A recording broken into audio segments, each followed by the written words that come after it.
এই ধরনের নিউজ করার আগে একটু পানি টানি খাওয়া লাগে। ভয়ের খবর নাম শুনলে এই মুহূর্তে অনেকের মধ্যে টেনশন তৈরি হয়। গসিপ আছে, গুজব আছে, সত্যতা আছে, মিথ্যা আছে, সবকিছু মিলিয়ে শেখ হাসিনা কোথায় এই প্রশ্ন বরাবর উঠে এসেছে। তবে সর্বোচ্চ লেভেলের বার্তা হচ্ছে শেখ হাসিনা ভারতে আছেন।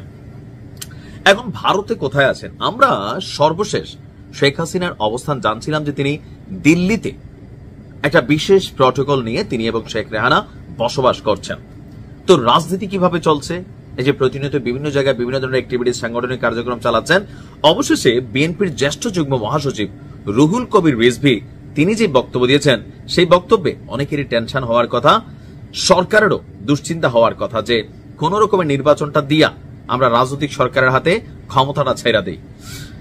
দর্শক, শিশু কিশোর ছাত্র জনতার রক্ত পান করে জনতার ঢেউয়ে ফ্যাসিস্ট শেখ হাসিনা দেশ ছেড়ে পালিয়েছেন।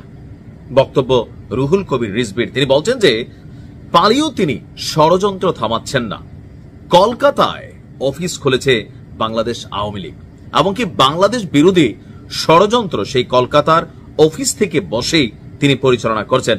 রুহুল কবির রিজভী সে ইয়াদ আয়া, আমার খেয়াল আছে এখনো সর্বশেষ যখন বিএনপির কেন্দ্রীয় পার্টি অফিসের সামনে তিনি দাঁড়াইতেন, পুলিশ এবং রুহুল কবির রিজভীর মধ্যে একটা টানাটানি খেলা চলতো, দৌড় দিয়ে ভিতরে ঢুকতেন, বেরিত। এই যে দিনগুলো দেখেন, কোথায় সে আজকে পুলিশের সেই কর্মকর্তারা? আজকে আব্বা ডাইকা, দাদা ডাইকা, নানা ডাইকা রিজভী সাহেবের পায়ে চুম্মাইতে চুম্মাইতে মুরব্বী মানুষ চামড়া চোমড়া উঠে গেলে সেগুলো পর্যন্ত চারটা সমান করে ফেলবে যদি বাংলাদেশে থাকে, চাকরিতে থাকে। ক্ষমতা চিরস্থায়ী নয়। আমাদের আইন শৃঙ্খলা বাহিনীর এখান থেকে অনেক কিছু কিন্তু শিক্ষণীয় আছে। তো যাই হোক, যে কথা বলছিলাম, রিজভী সাহেব বলছেন যে আপনার নিজেকে সামাল দিতে পারছেন না শেখ হাসিনা। পাশের দেশ ভারত থেকে তিনি উল্টা পাল্টা কর্মকাণ্ড করছেন, ষড়যন্ত্র করছেন। শেখ হাসিনা বলতেন দেশের মানুষ তাকে ভালোবাসে, তাহলে তার অফিস কলকাতায় কেন? তিনি কেন পালিয়ে গেলেন? এখন প্রশ্ন হলো, শেখ হাসিনা যে কলকাতায় অফিস খুলছেন, এই খবর রিজভী সাহেব কোথায় পেলেন? উত্তরটা হচ্ছে বিভিন্ন গণমাধ্যমে আমরা যে নিউজগুলো দেখছি যে আপনার বাংলাদেশ থেকে পলাতক আওয়ামী লীগের খুব বড় একটা অংশের যারা নেতারা ছিলেন, কথায় কথায় উদ্যত্ত অহংকার যাদের মধ্যে ছিল, 15-16 বছর ক্ষমতায় থাইকা মনে হয়েছিল যে আর জীবনে মনে ক্ষমতা থেকে দূরে যাবে না। কথায় কথায় যারা 19 থেকে 20 সালে রাষ্ট্রবিরোধী, দেশ বিরোধী ষড়যন্ত্র বইলা ডিবিএসবি প্রশাসনকে ব্যবহার কইরা অনেকের মুখ থামানোর চেষ্টা করছে, আজকে তারা দৌড়ের উপর থেকে কলকাতায় গিয়া বৈশা সেখানে বিলাসী জীবন কিন্তু অনেকে যাপন করছেন।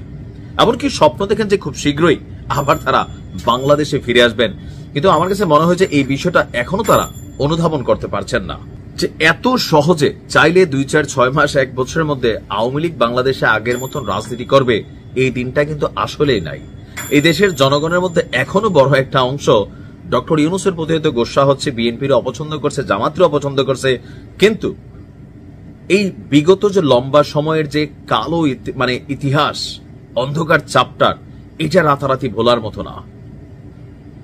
এখন বিভিন্ন সময় তাদের বিভিন্ন ছবি ফুটেজ দেখা যায় কলকাতার বিভিন্ন রেস্তোরাঁয়, এগুলো কিন্তু বিভিন্ন গণমাধ্যমে আসছে এবং সেখানে বসে তারা রাজনীতি পরিচালনা করছেন, সেটাও আসছে।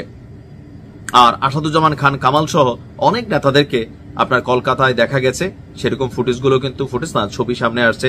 আবার অনেকে পৃথিবীর বিভিন্ন দেশে তারা এই মুহূর্তে আছেন, অনলাইনে কার্যক্রমকে সংগঠিত করার চেষ্টা করছেন। বাট আমার মনে হয় যেই জায়গাতে একটা শিক্ষা নেওয়া উচিত, মিনিমাম লেভেলে একটা তবা করা উচিত, কারণ অতিরিক্ত কোনো কিছুই যে ভালো না, সেটা দিন শেষে আওয়ামী লীগ আসলেই বুঝতে পারছে কিনা, নাকি আসলে বুঝেও বুঝতেছে না, সেইটাও একটা বিষয়।